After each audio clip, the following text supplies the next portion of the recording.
নির্বাচন কমিশন খুব বেশি প্রফেশনাল না। ওনার দরকার ছিল এই নির্বাচনকে আরও বেশি ছড়িয়ে দেওয়ার জন্য ওনার আরও আমরা সহযোগিতা প্রত্যাশা করেছিলাম। জগন্নাথ বিশ্ববিদ্যালয়ে যে শিক্ষার্থী সংসদ নির্বাচন যোগসু অন্যান্য বিশ্ববিদ্যালয়ে চেয়ে অনেক হাইপ কম পাচ্ছে। মিডিয়াতে আমাদের এই বিষয়টা নিয়ে নিউজ বা হাইপ একদমই নেই।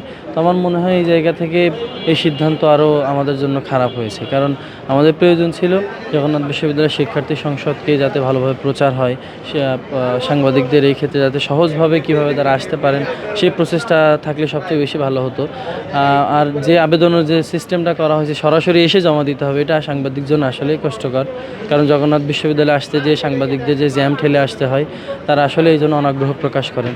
তার উপরে এত কঠিন শর্ত, এটা আসলে আমাদের নির্বাচনের জন্য মনে হয় খুব বেশি সুখকর হবে না। বলা হচ্ছে যে মাত্র একটা ইউনিট একটা হাউস থেকে আসতে পারবে, এটা অবশ্যই মনে হয় নির্বাচন কমিশনের বিবেচনা করা উচিত, কারণ 24 ঘন্টা তো আসলে একটা ইউনিট দিয়ে চালানো সম্ভব না। কারণ তারাও মানুষ, তাদেরও তো একটা পেশাদারিত্ব আছে, তাদের শরীর সুস্থতা অসুস্থতার ব্যাপার আছে।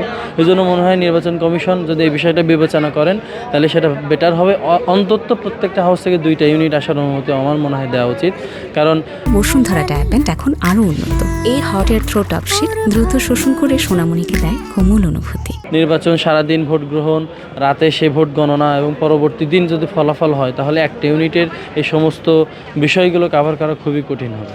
আমার মনে হয়েছে যে নির্বাচন কমিশন খুব বেশি প্রফেশনাল না, নিজের দায়িত্বটা সম্পর্কে খুব বেশি ওয়াকিবহাল কিনা আমি বুঝতেছি না। ওনার দরকার ছিল এই নির্বাচনকে আরও বেশি ছড়িয়ে দেওয়ার জন্য ওনার আরও আমরা সহযোগিতা প্রত্যাশা করেছিলাম। সেখানে সাংবাদিকদের সাথে যে আপনাদের পক্ষ থেকে অভিযোগ আসছে, এটা সত্যিই অপ্রত্যাশিত। আমাদের প্রত্যাশা ছিল তিনি আরও সুন্দরভাবে বিষয়টাকে হ্যান্ডেল করবেন, আমাদের নির্বাচনটাকে, আমাদের সামগ্রিক বিষয়টাকে উনি আরও ভালোভাবে তিনি উপস্থাপন করবেন, এটাই আমাদের কাছে প্রত্যাশা ছিল।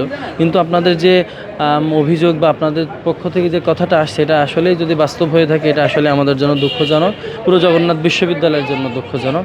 আমরা প্রত্যাশা করি উনি পূর্বে সব কিছুকে ভুলে অন্তত এই যে 2 দিন এবং নির্বাচনের দিন, নির্বাচনের ফলাফল পর্যন্ত সাংবাদিকদেরকে সর্বোচ্চ সহযোগিতা করবেন এবং নির্বাচনকে নিরপেক্ষভাবে অনুষ্ঠিত হতে সর্বোচ্চ সহযোগিতা করবেন বলে প্রত্যাশা করছি।